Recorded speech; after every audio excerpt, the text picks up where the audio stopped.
Bienvenidos a Acontecer Nacional, otro programa más que llega para la sociedad, para nuestros seguidores. En el día de hoy nos acompaña el profesor y doctor Silvio Guerra Morales. Profesor, bienvenido.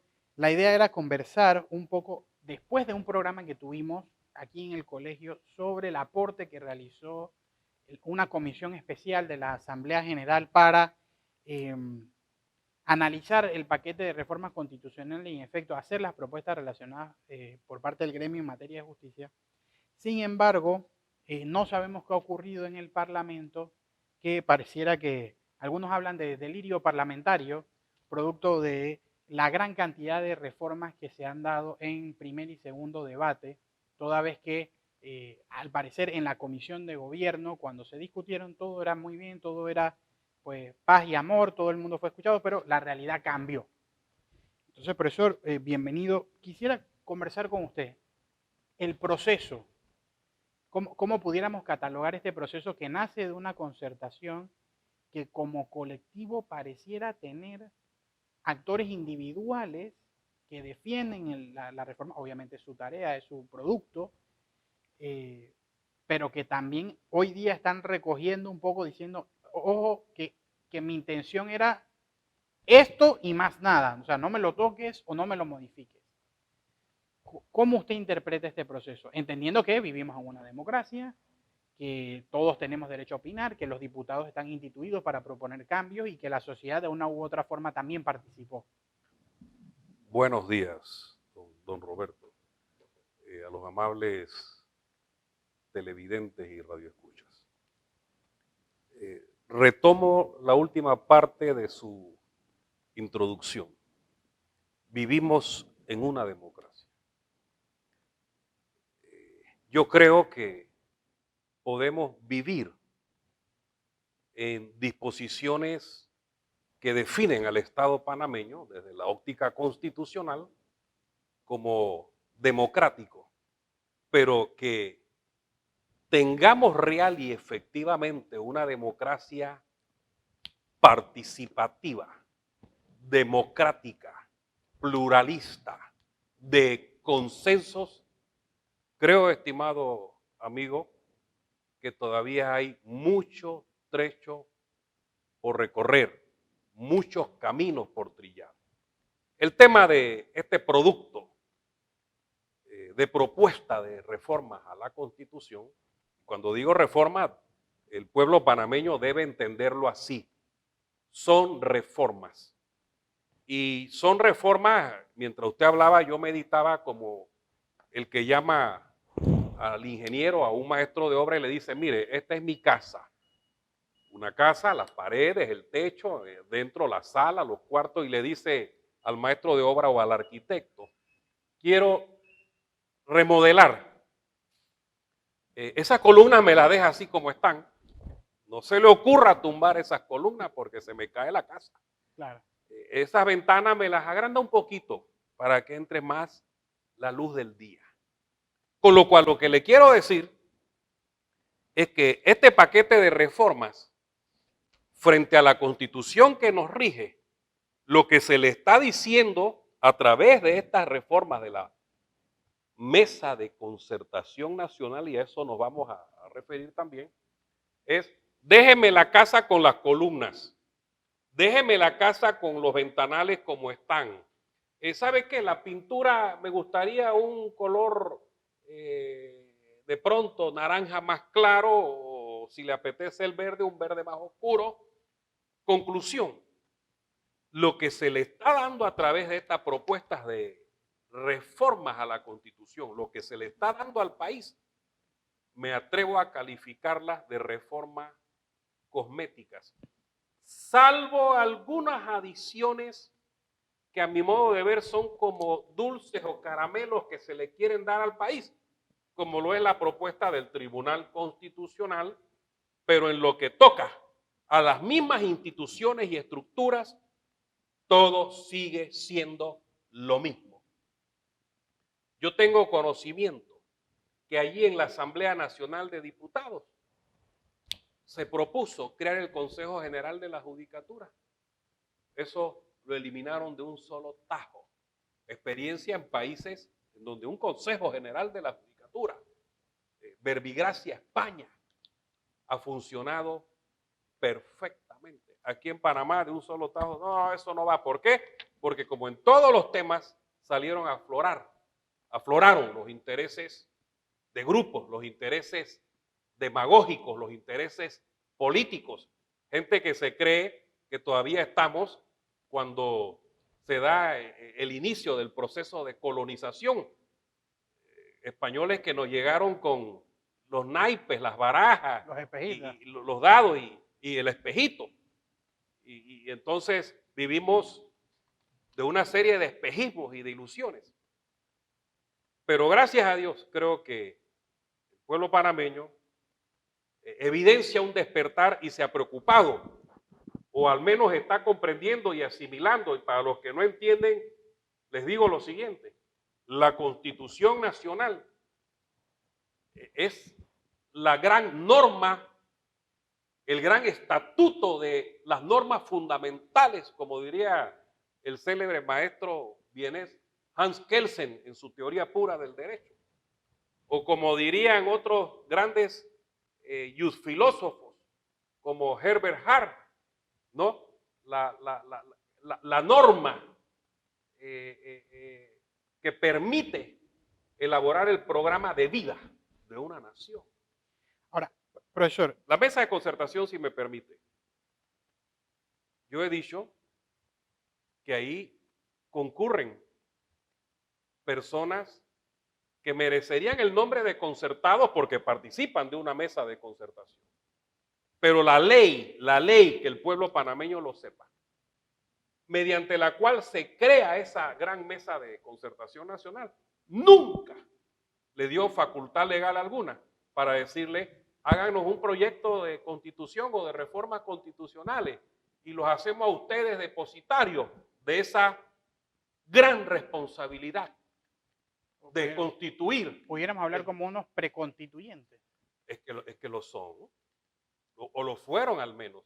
Y ahora, como el pueblo se les ha venido encima, las mentes pensantes hemos salido a hablar, hemos salido a denunciar. Usted ve que ahora ese proyecto de la mesa de concertación se quedó huérfano, entre comillas, de todos sus autores, para quedar 2 o 3 defendiendo una propuesta que, además de estar afectada de no disponer de consenso social, contiene un gran número de normas que fueron redactadas que parecieran ser más bien normas para una ley y no normas para una constitución. Claro. Y eso lo veremos. Inclusive a mí me parece que este proceso, que obviamente genera lo que se llama el sentimiento constitucional, es decir, yo creo que por primera vez en la historia nuestra sociedad está hablando de aspectos constitucionales, quizás no con la profundidad que se merece, pero empezamos a tener detalles o pincelazos de por qué hay que hablar de las normas constitucionales y su impacto. Yo creo que en eso la abogacía está jugando un rol importante. Pero ¿qué ocurre? Que en este momento surgen dos corrientes que empiezan a tener más vida. La corriente diría yo, de los escépticos o de los alarmistas que dicen: ¿sabes qué? Me gusta la que tengo. Aunque sea tachada de militarista, aunque digan que venga del 72 o lo que sea, ya la gente empieza. Es más, yo he visto imágenes o propaganda que circulan en redes sociales y que comparte la gente y dice: con mi constitución no te metas. Entonces ya empezamos a ver un sentimiento de cariño, ya no es pero es que estas leyes, que el sistema presidencialista en el que está basado esta constitución. Y por la otra parte, que obviamente sería temática ya para verlo en el tercer bloque, cuál pudiera ser el futuro de esto, es la corriente que inclusive ya ha sido endosada por el propio Ejecutivo de decir: bueno, si esto no prospera, si esto se enreda mucho, mejor vamos a ponerlo en manos ya del pueblo a través de una constituyente. Entonces, me llama la atención porque de una u otra forma, como usted bien señaló, personas que bien pudiéramos llamar preconstituyentes salieron a decir: bueno, este es mi libro, esto es lo que yo creo que debe ser. La Asamblea lo ha tomado y esperamos poder analizar ese resultado, ¿no? que tenemos, la Asamblea lo tomó y lo transformó. Lo transformó a tal punto que el proceso se ha vuelto estridente. Ya ni siquiera se piensa en forma fría o analítica por parte de algunos sectores. Es decir, no me toques el bloque universitario, y salió la universidad en bloque y dijo. Entonces también vemos hasta una especie de fraccionamiento social, porque yo voy a pelear por la norma constitucional que me interesa.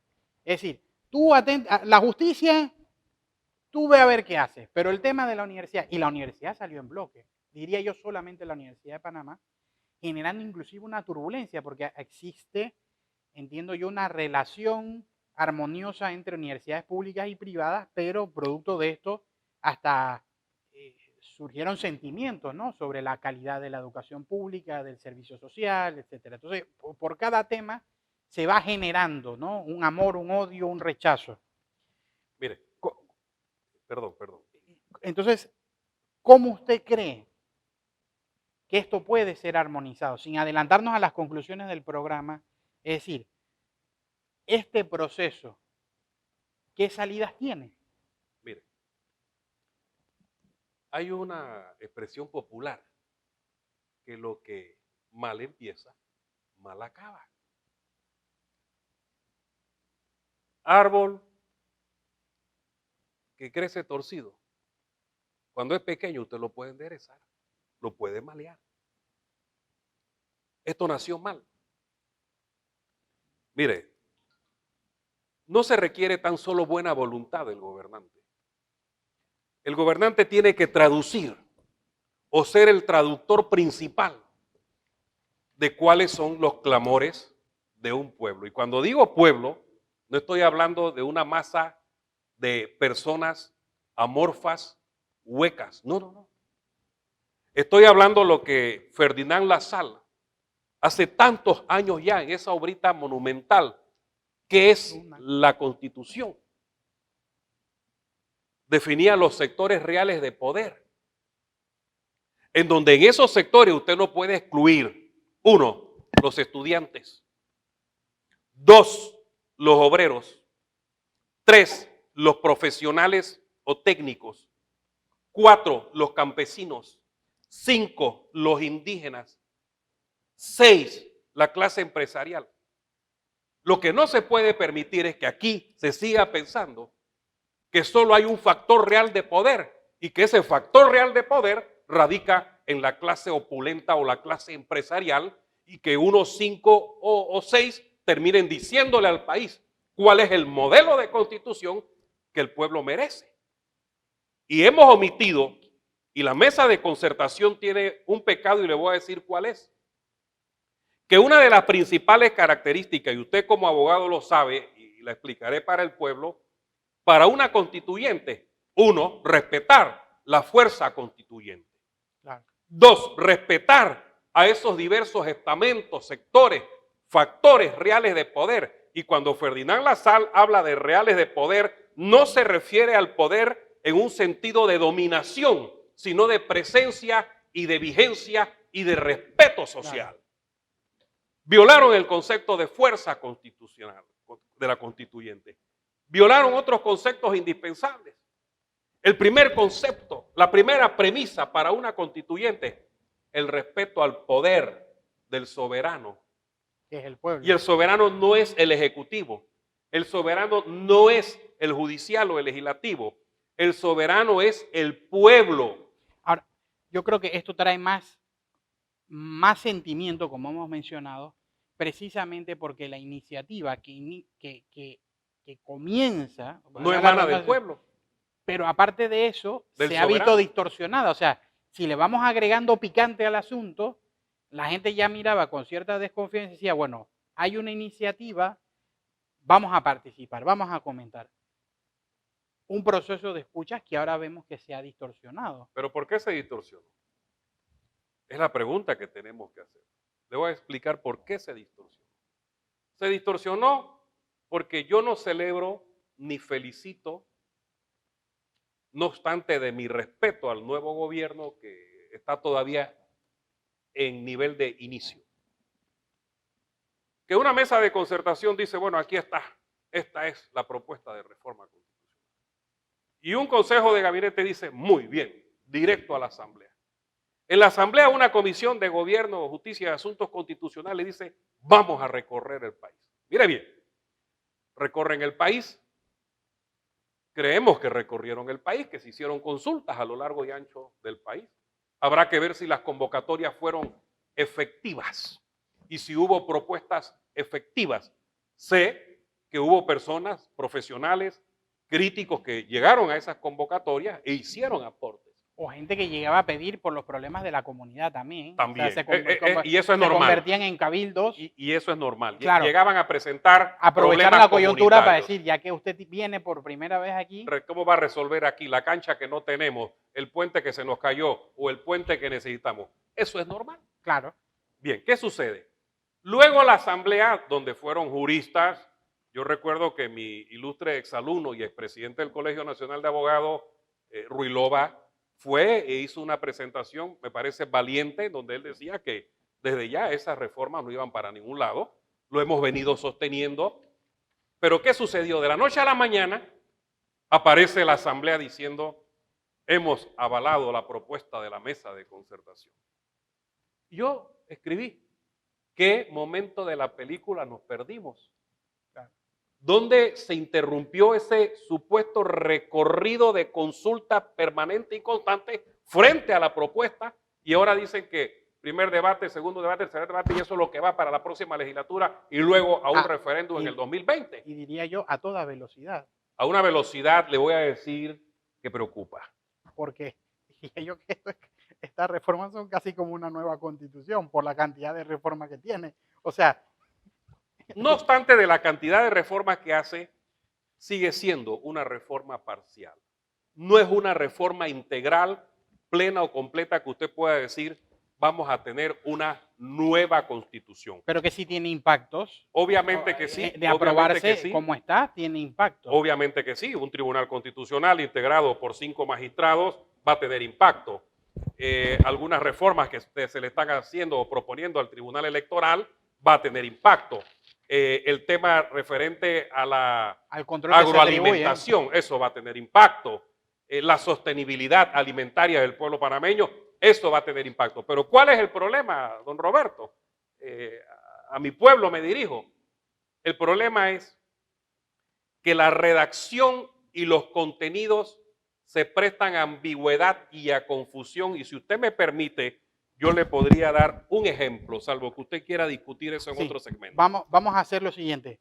Vamos a ir al segundo bloque, que es acto seguido, y arrancamos entonces con esta discusión. Como usted disponga. Le recordamos a nuestros seguidores que pueden suscribirse a nuestro canal de YouTube, Panama Press, ahí pueden buscar la sección que es de Acontecer Nacional y pueden seguirnos en las redes que aparecen justo debajo en la pantalla, en el cintillo que aparece. Muchas gracias y estamos de vuelta en breve.